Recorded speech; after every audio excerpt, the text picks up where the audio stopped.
Otro de los objetivos de la tanatología es el apoyo que brinda al ser humano en la última etapa de la vida, la vejez.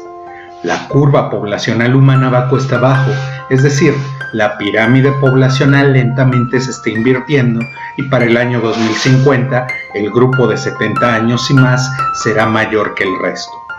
Paradójicamente, nuestra cultura, generadora de ancianos, rechaza la vejez y sobrevalora la belleza y la juventud. Si para el anciano la muerte alguna vez puede llegar a ser más un consuelo que una tragedia, para alguien que muere joven o por lo menos en su edad madura, suele considerarse una desgracia. La manera en que el adulto mayor enfrenta la muerte está estrechamente ligado con la forma en que le ha condicionado su cultura, formando su psicología y desarrollando su biología. En la actualidad se consideran 3 tipos de vejez. Primero, vejez cronológica. Es definida por haber cumplido 65 años. Se considera que todos los sujetos nacidos en el mismo año tienen la misma edad, a pesar de que el impacto del tiempo es diferente para cada persona, según como su forma de vivir, salud, condiciones de trabajo, etc. Segundo, vejez funcional. Corresponde a la utilización del término viejo como sinónimo de incapaz o limitado, y refleja la asimilación tradicional de vejez y limitaciones.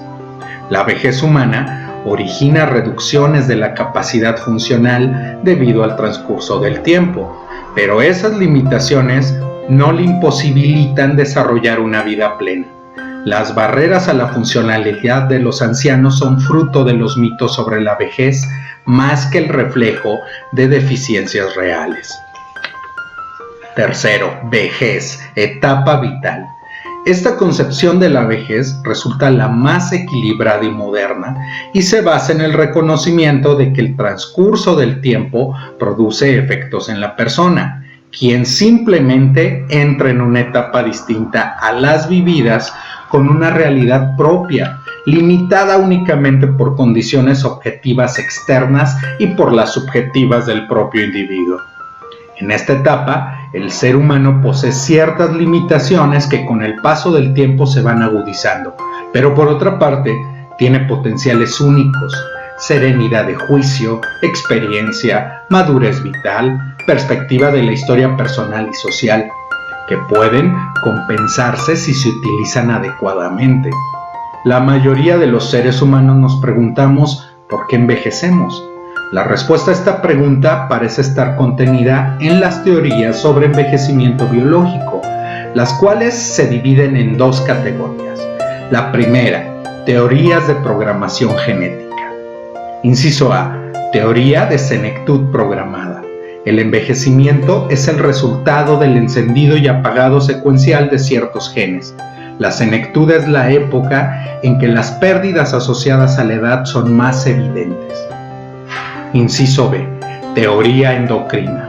El reloj biológico actúa a través de las hormonas para controlar el ritmo del envejecimiento. Inciso C, teoría inmunológica.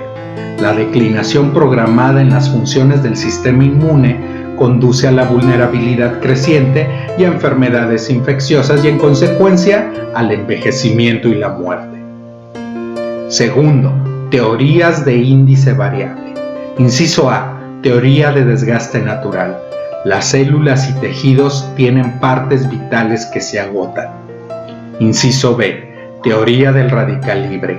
El daño acumulado por los radicales de oxígeno es la causa de que las células y eventualmente los órganos dejen de funcionar. Inciso C, teoría del índice de vida.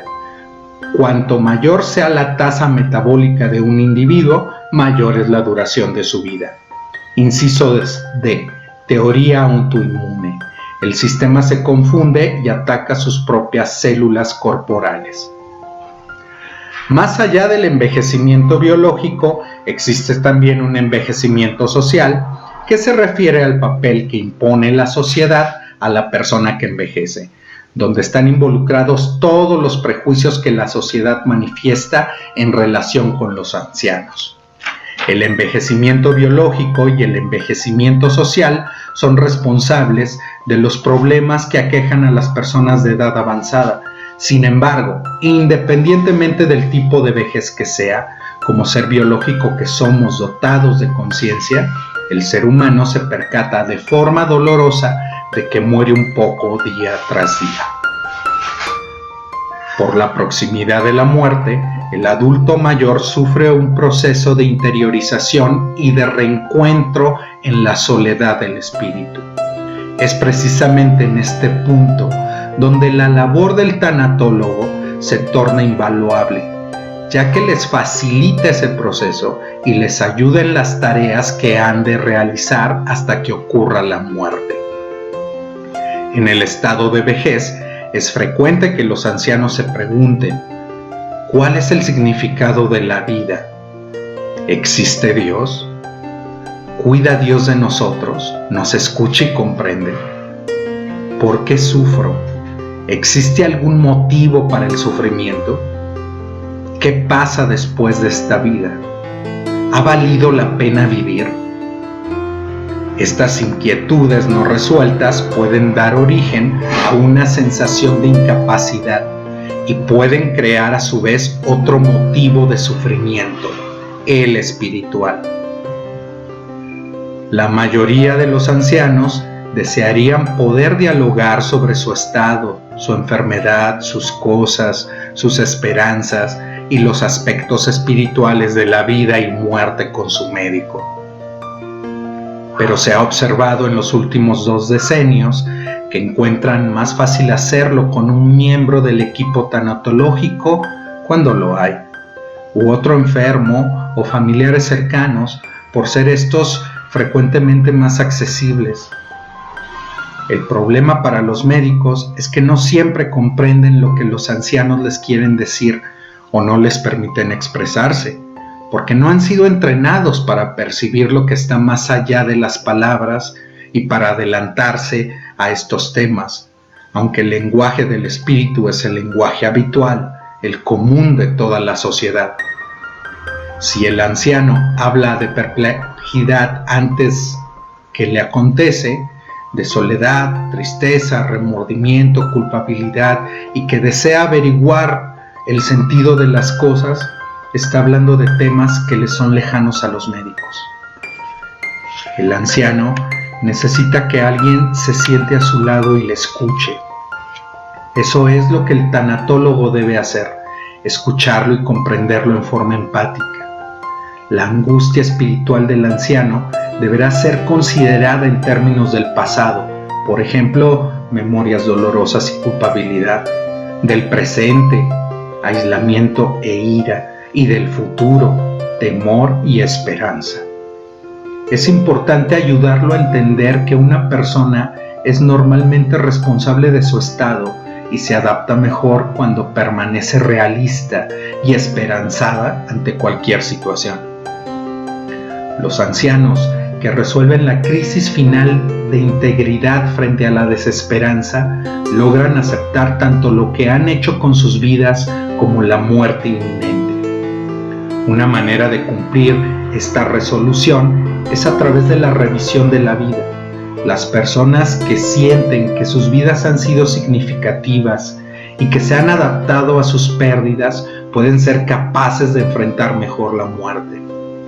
Las pérdidas, que pueden ser especialmente difíciles durante la edad adulta, son la muerte del cónyuge, de un padre y de un hijo, por las habilidades de adaptación.